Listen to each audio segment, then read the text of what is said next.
నీతి రహిత పరిపాలన కోసం మోడీ ప్రియతమ ప్రధాని నరేంద్ర మోడీ అడుగుజాడల్లో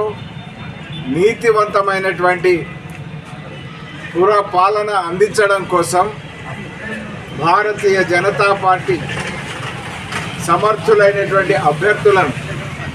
మున్సిపాలిటీలో ఉన్నటువంటి 12 మున్సిపల్ వార్డులో కూడా ఆయా రిజర్వేషన్లకు అనుగుణంగా భారతీయ జనతా పార్టీ అభ్యర్థులు ఆశావాహులు నామినేషన్ దాఖలు చేయడం జరిగింది. కాంగ్రెస్ను చూసిండ్రు, వెనుకటి కాంగ్రెస్ను చూసిండ్రు. తర్వాత నూతన తెలంగాణ రాష్ట్రంలో తెలంగాణ రాష్ట్ర సమితి, భారతీయ రాష్ట్ర సమితి రూపాంతరం చెందినటువంటి భారతీయ రాష్ట్ర సమితిని చూసేందుకు అవినీతి మరకలంటినటువంటి పార్టీలను దూరంగా ఉంచి నిబద్ధతతో పనిచేసేటువంటి, నిజాయితీగా పనిచేసేటువంటి 12 సంవత్సరాల్లో అవినీతి మాట లేనటువంటి పరిశ్రమకు,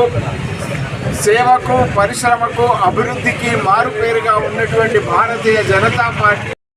ప్రధానమంత్రి నేతృత్వంలో భారతీయ జనతా పార్టీ ప్రభుత్వం ఏదైతే కొనసాగుతుందో ఆ అడుగుజాడల్లో మరి విచ్చుకుంద పురపాలన కోసం భారతీయ జనతా పార్టీ అభ్యర్థులుగా మేము ముందుకు వచ్చేటువంటి వాళ్ళను ఆశీర్వదించవలసిందిగా సవినయంగా ప్రార్థిస్తాం. నీతి రహిత పరిపాలన కోసం మోడీ ప్రియతమ ప్రధాని నరేంద్ర మోడీ అడుగుజాడల్లో నీతివంతమైనటువంటి పురపాలన అందించడం కోసం భారతీయ జనతా పార్టీ సమర్థులైనటువంటి అభ్యర్థులను మున్సిపాలిటీలో ఉన్నటువంటి 12 మున్సిపల్ వార్డులో కూడా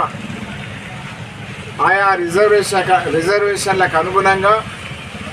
భారతీయ జనతా పార్టీ అభ్యర్థులు ఆశావాహులు నామినేషన్ దాఖలు చేయడం జరిగింది. కాంగ్రెస్ను చూసిండ్రు, వెనుకటి కాంగ్రెస్ను చూసిండ్రు. తర్వాత నూతన తెలంగాణ రాష్ట్రంలో తెలంగాణ రాష్ట్ర సమితి, భారతీయ రాష్ట్ర సమితి రూపాంతరం చెందినటువంటి భారతీయ రాష్ట్ర సమితిని చూసేందుకు అవినీతి మరకలంటినటువంటి పార్టీలను దూరంగా ఉంచి నిబద్ధతతో పనిచేసేటువంటి, నిజాయితీగా పనిచేసేటువంటి 12 సంవత్సరాల్లో అవినీతి మాట లేనటువంటి పరిశ్రమకు, సేవకు, పరిశ్రమకు, అభివృద్ధికి మారుపేరుగా ఉన్నటువంటి భారతీయ జనతా పార్టీ ప్రధానమంత్రి నేతృత్వంలో భారతీయ జనతా పార్టీ ప్రభుత్వం ఏదైతే కొనసాగుతుందో ఆ అడుగుజాడల్లో మరి విచ్చుకుంద పురపాలన కోసం